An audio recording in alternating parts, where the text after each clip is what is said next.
السلام عليكم حضراتكم متابعين القناه.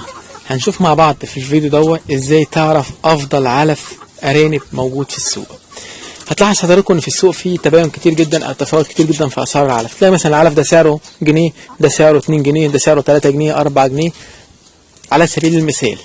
فانت ازاي تجيب افضل علف بيحقق اعلى انتاجيه عندك او من غير ما يضحك عليك؟ ايه اللي خلاني اشتري العلف ابو جنيه دوت واسيب العلف ابو 3 جنيه مع ان ده هيديني نفس الانتاجيه؟ يعني شايفين حاله التفاوت او نفس اللون تقريبا متشابه، نفس الوزن بتاعه او نفس الكميه، ومع ذلك ممكن يكون العلف الرخيص بيدي انتاجيه احلى كتير جدا من العلف الغالي، او ممكن الغالي بيدي انتاجيه احلى من الرخيص.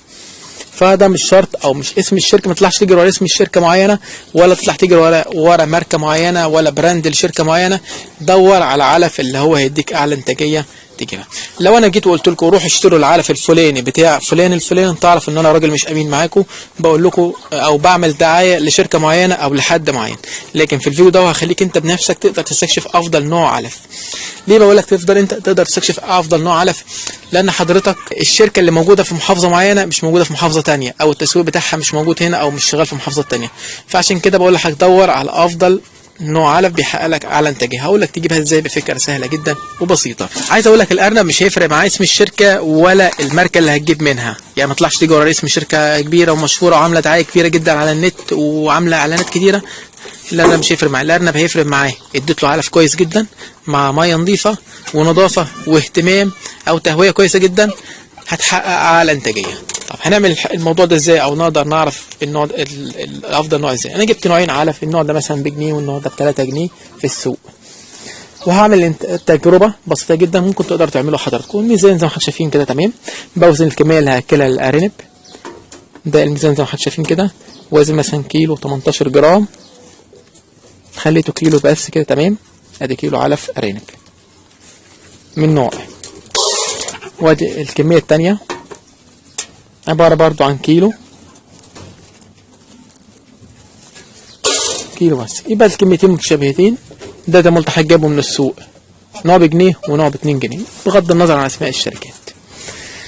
هعمل اختبار بسيط جدا او تجربة بسيطة جدا. هجيب عينة عشوائية من ارانب علاء فطام زي ما حضرتك شايفين كده. هجرب اجيب 4 ارانب من كل نوع او من كل يعني ارانب مختلفة. هنشوف مثلا هنا فطام، هنا اكبر حاجة على الفطام وليكن ده وزنه 450 او 448 جرام. ادي ارنب. اجيب واحد تاني من تانية برضو،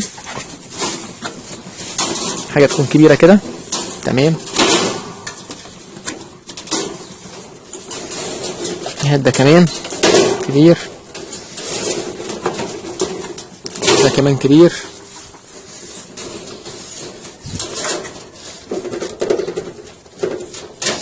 اذا كده انا خدت عينة عشوائية من مجموعة معينة من الارانب من الامهات المختلفة، وهوزنهم اتاكد انهم متساويين في الوزن. ده حضر 500 480. ادي عينة عشوائية قدام حضراتكم.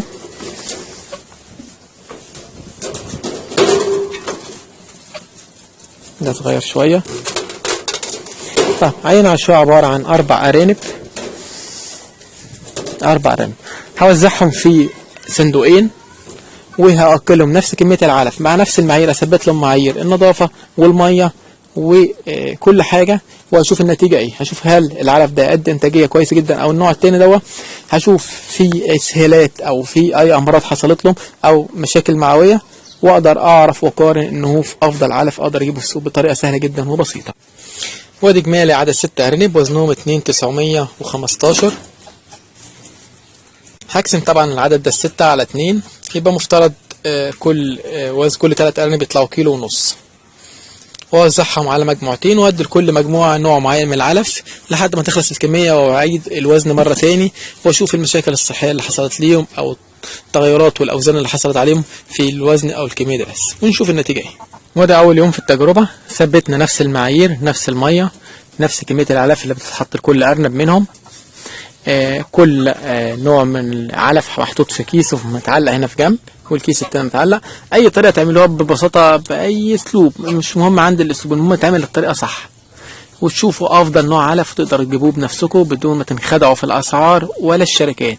المعيار الاساسي في افضل نوع علف نتيجه العلف على الارنب. نشوف الارنب صحته كويسه، مفيش اي امراض، مفيش اي اسهال، مفيش اي مشاكل معويه، تعرف ان ده افضل نوع علف، ده اللي تروح تستمر تجيبه. طبعا التجربه دي تعملها كل فتره، يعني كل شهر تشوف اي نوع علف جديد نزل في السوق تاخده وتعمل التجربه دي باستمرار. ليه؟ لانك ممكن الشركه اللي انت بتجيب منها علف كويس جدا بيتغير مديرها، بيتغير افراد الانتاج، بيتغير معايير، ترتفع الاسعار. في ناس بتحط نفس المعايير وفي ناس بتغير المعايير في توزيع العلف او في الخلطه بتاعه العلف. في عمال بينسوا يحطوا اضافات معينه في العلف، فالمعايير دي كلها بتتغير. فانت برضو لازم تكون ايديك في الحاجه وعارف تجيب افضل نوع علف ايه. فباستمرار تقدر تعمل التجربه دي باستمرار لحد ما توصل لافضل نوع علف، وتقدر برضو باستمرار تقارنه مع الانواع الجديده اللي تنزل في السوق وتجرب التجربه العمليه. ما تنخدعش، يعني كررها مرة، ما تنخدعش في اسم اي شركة في العلف. هات افضل نوع علف بيديك اعلى انتاجية للارانب.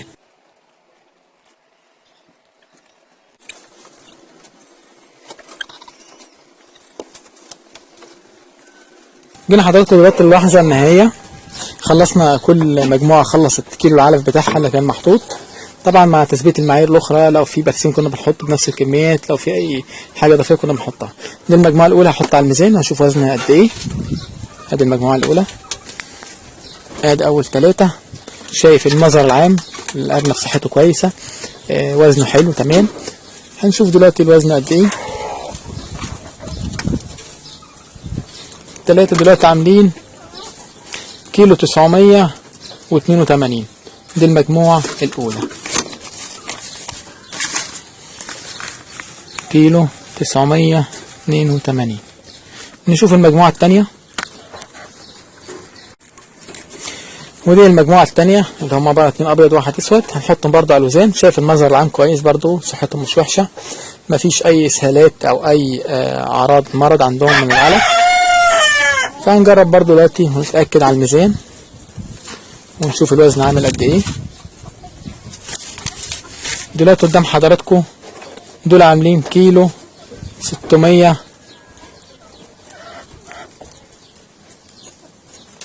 كيلو 688. كيلو 688. دلوقتي زي ما قدام حضراتكم كده نوعية من العلف ادت الكيلو اداك وزن كيلو 900، والتاني اداك كيلو 600. ده في الاول قبل ما ياكل كيلو كان وزنه حوالي 1500 كيلو ونص. ده كان برضو كيلو ونص. ده على وزن الكيلو زاد حوالي 200 جرام، حوالي 200 جرام. ده زاد حوالي 400 جرام.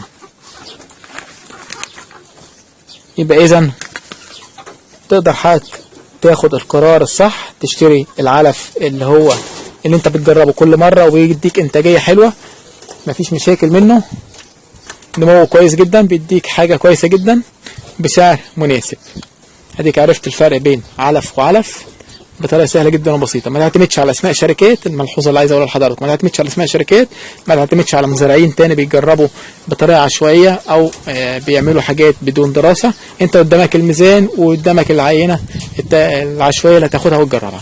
دلوقتي عرفنا ان النوع ده العلف ده كويس جدا، هجيب منه باستمرار، لكن مش هيكون باستمرار. هجرب الموضوع برضو 2-3 واعمل برضو نفس التجربه مع انواع تانية مختلفه لحد ما اوصل لافضل علف يكون سعره مناسب وفي نفس الوقت ما يكونش ويديني انتاجيه كويسه جدا، او يديني زي ما حضرتك شايفين كده سرعه تحول كويسه جدا. بشكركم مرتين والسلام عليكم ورحمه الله وبركاته.